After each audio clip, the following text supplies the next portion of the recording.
Man City have done it. We are Premier League champions for the third year in a row. The Etihad atmosphere yesterday was amazing. We even had a status quo chant, which I've never heard before. But that was great because they're one of my favourite bands. Trophy lift and presentation celebration was amazing, as it always is. And yeah, I've just been conscious that I haven't done a video about City's season for a while. So in this video, I want to talk about how Man City won the title. I think there were three phases to this season, touching on Arsenal's capitulation and also touching on the future of Man City and the league. And should City sign anyone? Should anyone be sold? That sort of thing. But let's start at the start, shall we? Phase 1, as I like to call it, which was from August up until the World Cup. This was a period where we were blowing teams away. Like we battered Forest and we battered Bournemouth and we battered West Ham. We battered United 6-3. Some really impressive performances, and Haaland was on fire. I know he's had a really good season, but this was the period where, statistically, he could have got 60, 70, 80 goals across all competitions if he was able to keep up that scoring rate. He was either getting a goal or assist against basically everyone in the Premier League, in the Champions League, that outrageous goal against Dortmund, for example. And yeah, it was looking like my prediction was spot on, that because before the start of the season, I said, well, City were the best team at scoring goals last season in the Premier League. That was without a striker. And now they signed a striker, so they're only going to be better. And that seemed to be the case. On the surface, at least, because even though we had all those really good games, there were a couple of little bumps in the road, which didn't really materialise to be anything that important. For example, we did go 2-0 down against Palace, but we won 4-2. We did need a 95th minute winner to beat Fulham, but we did still beat them. We lost it at Anfield, but it was because of a silly Cancelo error, and Anfield's not an easy place to go. We dropped points at Newcastle, but as it turned out, Newcastle have had a fantastic season. Maybe a point at St James's Park isn't the worst. But for me, it was that St James's Park game where, not that the crack started to show, but sort of like the first warning signs of, oh, something's not quite right here. And it was to do with the system change. Because Haaland comes in, you can't play this. Well, you can play the same way, but you wouldn't be utilising his strengths. You can't really play the false nine way to the same standard with Haaland in the team. Because even though I do rate Haaland's link-up play very highly, he's not like a plank or a lump or anything. He's clearly not naturally disposed, I don't know, to dropping deep, linking up play and, forming part of the midfield. That's where Pep likes to dominate, the midfield. And past 2 seasons, he did that by bringing a player from the front line to the midfield. That would have been the false nine, whoever that was. But if you do that with Haaland, not only are you not utilising him properly, you're defeating the point of why you sign him, to get a striker in the box. Pep clearly prefers systems with strikers, otherwise he wouldn't have bothered signing Haaland. That presents an immediate issue of structure. How do you still get that midfield superiority? And there were experimentations with how to do this. We'll get into that. But one of them that he tried early on was seeing if Walker could step up from fullback into midfield and really invert. Inverting fullbacks isn't something new for Guardiola, but this seemed to be something different. Walker was being tasked with playing totally different to how I've seen him play. He was being asked to be a central midfielder. He was being asked to spread diagonal balls in possession. And that clearly just wasn't something he was comfortable doing. His passes kept going astray, and it wasn't really utilising his assets properly. And then that meant that when we inevitably gave the ball away in midfield, because we also, in this phase, had players like De Bruyne and Rodri making uncharacteristic errors, like simple 5-yard passes, just not making them, just not performing how you would expect them to. That meant St. Maximin, who had a rare game where his output and final third ball was actually good, it meant that Walker was punished, because in possession he was far too narrow, and there was no covering behind. I think we may have even double inverted, because I think there was a similar issue with Almiron and Cancelo on the other wing, and it meant that Walker had one of the worst games I've ever seen him play. He's normally so consistent. That was probably, on reflection, a bit of a warning sign. And then we had, as I've touched on, the game against Fulham, where we won the game, and we did have 10 men, to be fair, but it was not convincing at all. We had a 1-1 draw against Aston Villa, where Haaland scored, as he does, didn't let the side down, but I think it was Cancelo on their goal just left his man entirely. So Haaland was basically, in my opinion, bailing the rest of the team out. Not totally on his own. Him, and especially in terms of like the forward players, Foden at that point, and Grealish as well, they were really coming into their own, whilst the rest of the team hadn't really quite figured out how to adapt to Haaland. Haaland adapted fine. He hit the ground running. It was the rest of the team's problem. Against Leicester, we required a world-class free kick to beat them. I've already talked about the loss at Anfield. And then that all... The first phase ended in the last game before the World Cup where we lost against Brentford and we were terrible, absolutely woeful. And Ivan Toney just bullied us. Made Akanji look like a fifth-choice centre-back. And I like to... At the time, I tried to chalk that off as, pre-World Cup, whatever, they've got their eyes on that. They'll be fine afterwards. But that clearly wasn't the case. And it was clear from this first phase, Pep hadn't quite figured out what to do entirely. He wasn't sure how to regain that midfield superiority. And it wasn't until phase 2, which is after the World Cup, up until like early February, that he was able to sort of figure it out. But this was the worst phase of the season for City. And this was the part of the season where I had my genuine doubts about City winning the title. At one point, I gave it like, I'm 70% convinced Arsenal are going to win it. They hadn't dropped off. They were maintaining Centurion form, whilst we came back, drew against Everton at home in a terrible game. We got knocked out by Southampton in the League Cup in one of the worst games I've seen under Guardiola. We got beaten by United in, odd refereeing circumstances, but still, we were outplayed in the first half especially. And then we went 2-0 down against Spurs. We did end up beating them 4-2, but we then lost at Spurs. And that was when Pep went on this massive tirade and just outed his players. And we realised that there clearly is something wrong at City. It's not just on the pitch. There's clearly some off-pitch stuff as well. He basically singled out Cancelo as an irritant and someone who's causing dressing room issues because he said something along the lines of, Ake's playing amazingly well. Everyone's so happy about it. Well, almost everyone. Because Cancelo was out of the team at this point because Rico Lewis was in. And this is a sort of saving grace of this phase because this is where I think Pep decided this is how we're going to get midfield superiority. He tried the experiment with Walker. It didn't quite work. He was looking for an alternative solution. Cancelo doesn't really want to do that role either. He's not an overlapping centre-half. He's not the sort of player who's going to be able to stay in midfield. He's a playmaker. He's basically a winger, which is a detriment to our actual wingers like Grealish. Rico Lewis was, it turned out, this 18-year-old child was the solution. Perfectly bred fullback for Pep Guardiola, a fullback who is a central midfielder and vice versa, the sort of Lahm or Kimmich mould of player.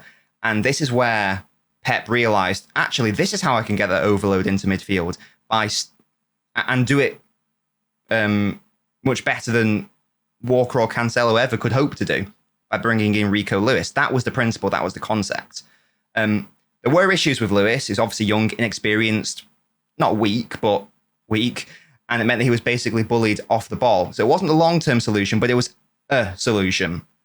But this did coincide with our worst games in the season. I've already listed them. Cancelo ended up going to Bayern. Such was like the issues he was causing. Not even any loan fee for City. That's how you know it was an unrecoverable situation. And we had one out and out recognised fullback at that point. Got rid of Zinchenko in the summer. We've just got rid of Cancelo. Our only actual out and out fullback is Kyle Walker. Got Rico Lewis is a right back central midfield hybrid. Akanji and Stones can play at right back, but it's not ideal. We've got Ake, who's a centre back, playing at left back. And this was when the narrative of Haaland's made Man City worse. Jamie Carragher even said Haaland's picked the wrong team. Even then I said it was a lazy argument to say Haaland's made Man City worse. It's clearly the other players have failed to adapt to Haaland rather than trying to put that blame at Haaland's door. But there were issues. But the Rico Lewis introduction, I think, may have been a huge catalyst in respect of giving Pep the eureka moment of, right, this can work and this will work. We are going to fully commit to this 3-2-5. But something else happened as well, just like a day or two after we lost against Spurs, which may have been an even bigger and greater catalyst. And that was the 100 plus financial fair play allegations and like breaches therein of accounting rules. We have not lost a game since then. Don't think that's a coincidence. It's much more than just finding the right structure. It's got to be this as well, because whether rightly or wrongly, time will tell. The club, from all aspects, the players, managers, or higher ups, all felt like they were being hard done by, and the siege mentality was spawned. And I could feel it, and the fans as well felt it at the Etihad when we played, I think it was Aston Villa, and we beat them 3-0 or something, and it was just like non-stop singing from the fans, and you could tell that the players on the pitch reacted to that, and you could tell they felt hard done by, and just something clicked. In addition to on the pitch and the structural change, it was also off the pitch. And just going back to on the pitch, Rico Lewis was sort of like what the Walkman was to the iPod. It was the right concept, just wasn't quite the right execution. And John Stones is the iPod. Maybe the greatest unsung hero from this season. He started inverting from right back to central midfield. That then evolved to progressing from centre half, and then like Walker or Akanji or whoever playing nominally at right back. And that, since that point, that's where this current City side has looked not unbeatable, but unbeatable. And that all started from, well, initially Rico Lewis going into John Stones. And this is the third phase, from the financial fair play allegations and a John Stones Eureka moment, like coupled with the Rico Lewis moment, to present.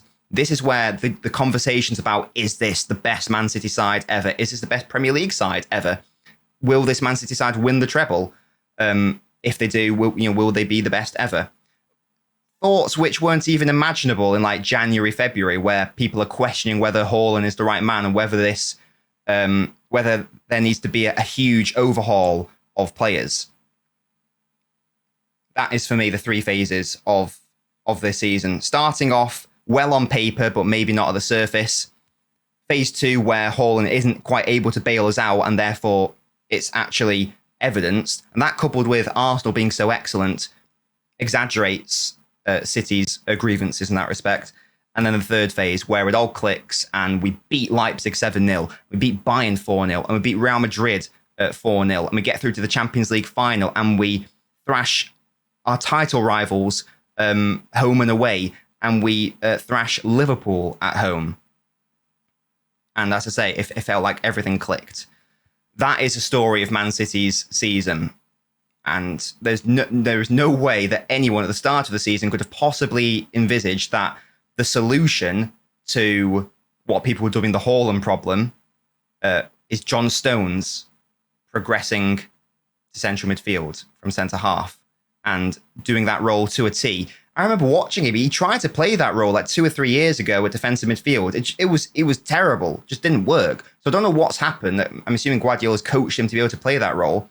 But yeah, he's been absolutely sensational. As I say, those are 3 phases. And now City should get like 94 points in the league. Should definitely win the Premier League, and really should win the treble, should win the FA Cup final against United. We are much better than them. And we should win the Champions League final against Inter Milan. We are much better than them. Will we? That remains to be seen, but we absolutely should. And that wouldn't have been possible but for the swap from, to out and out 3-2-5 with Lewis, Stones, whoever, coupled with the financial fair play breaches. Quite ironic that the Premier League trying to, catch City and sort of like weed them out as a potential breacher of their rules, and then that rallies the troops and turns into like one of the main factors into how we were able to win said competition. So it's been a very weird season. If this current crop of City players can continue to play how they have been doing from, like when it was February, March to now, then they probably will, I think, be our best team. The Centurions right now in the Formidables, from like 2017 to 19, they still for me, are a better team because this has only been a few months. The story that we have not been this good this whole season.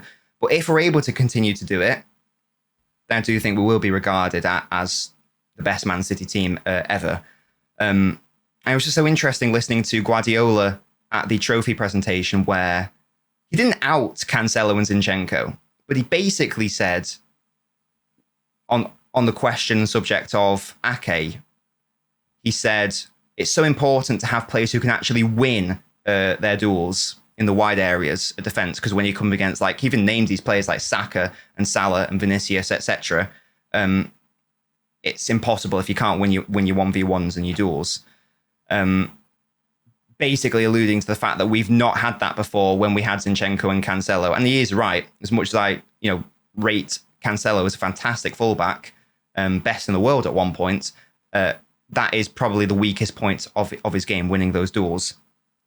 And that's where I sort of realised how sort of strong this current City side is. Not just in terms of winning results, but also just on the pitch. If you look at the profile of player, we've got 4 centre-backs playing in defence, with Stones or Akanji at right back, and then Ake at left back. Diaz and whoever that other centre back is, obviously very strong and tall and steel. Rodri is another one of those. Haaland, obviously, but even the slighter players like Grealish is. I mean, he's not short. I think it's 5'9" or 5'10" or something, but he's so tenacious and aggressive and has been one of our best players. He's been our most consistent player, actually. And he must be a horrible player to come up against. Bernardo Silva is not tall or doesn't appear to be that muscly, but he's so tenacious and he'll use his body intelligently. Gundogan, again, you wouldn't really associate him with being bulky, but he can be that sort of player. Kevin De Bruyne, whose physicality is underrated. This is a very physical, strong team that will not get bullied and it's very difficult to beat. And if they're able to keep playing like this with this system, then they probably will go down as best City side ever if they can keep that up. That is the question. But none of that would have been possible but for Arsenal and their capitulation, because they shouldn't have bottled it. And I know that's a controversial word, but they did bottle it. 8 points. You can't be 8 points clear, 90% top of the table, and not win the title. That is unforgivable, I think. And I don't expect Arsenal to have the Finnish mentality, obviously, but they still have to be held accountable, I think. And the reason why they didn't win is purely on them. Nothing to do with City, in that Arsenal were their own worst enemy. Drew against Liverpool when they were 2-0 up, drew against West Ham when they were 2-0 up, drew at home to the worst team in the division in Southampton, got embarrassed at the Etihad, final nail in the coffin, 3-0 against Brighton at home, and then even more humiliation, losing against Forest to gift City the title with 3 games left to go for City, when you really should have taken us right to the end. And you didn't. And now you're going to finish on a max 84 points. And the last time a team won with that points total was Leicester, who didn't get that many points that year. You would not have won the Premier League for 8 years with that points total, when they were on for 100 points, or to get to around 90 or even more. And I was only on them. City didn't really put them under any pressure. That's where I think they had an inferiority complex. I think that's where we saw the actual issues in respect to the squad depth. It's not enough to just blame it on one injury. There's a whole squad there. And I do think the main issue was a mental one for them. And what you can't do is be mentally weak when your opposition is Guardiola City. And Guardiola's, drummed these players into shape after that Spurs game by outing them all out. And that's where the mentality shift happened. So Arsenal have absolutely capitulated, and they did bottle it, and they should have taken us to the last game and should have won the title. As I say, 8 points clear. But this is a very young side, inexperienced mentally. But they will have an issue if their leaders and their big mentality monsters are City, not rejects, City utility players. That's what Jesus and Zinchenko were, really. That's why we were more than happy to sell them to a domestic rival, because they are not. Zinchenko was never starting left back for City. Jesus was never the main man up top for City. Such was he not the main man that we opted to go without an out-and-out striker for 2 seasons. So that's sort of the tale of the season, and how City and Arsenal how City won it and how Arsenal maybe even more so lost it. So I guess the next question for City is, like, what's next? What's the next step? Gundogan and Bernardo have to stay, please. I only want to see like one or two signings. I'd love it if Laporte stayed. I know he's crying at the trophy celebration, maybe crying because it's his last home game. I don't know. I'd love it if he stayed. I think we do need another player to play Ake's role. Not even to replace him, but as another option there. Guardiola is literally perfect for that. Left-footed, centre-half, has a history of playing at left-back, has a history of playing as the left-sided centre-half in a back three. That means he's comfortable in the wide areas. That means he'd be perfect for a 3-2-5. And then we do need another winger option on the left. I want to see Foden playing more centrally next season. Someone in the mould of Matoma, who, again, not to take Grealish's starting place away from him, but another option off the bench, another rotation option, someone to push Grealish even further still. That's all I think City need. I don't want to see too many changes in this team because I think Pep's, not by chance, but by an unexpected saviour in Rico Lewis and John Stones, has seemingly stumbled upon the perfect system for this current crop of City players. That's what I think should happen. That's what I hope will happen going forwards. But that is the tale of the season.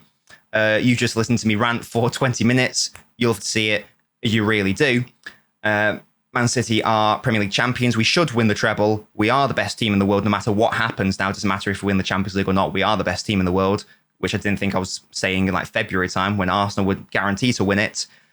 And it's been, it's been a refreshing season in a way, because at one point I was condemning us to not win it. I was just so sure at one point that Arsenal were going to win it. I hadn't given up hope, but I didn't think Arsenal would really be this bad in like sort of like the past 8 games. I just didn't see them doing a form table of, draw, loss, win, loss. I think it was something like that. But hey, that's football. You never know in football, do you?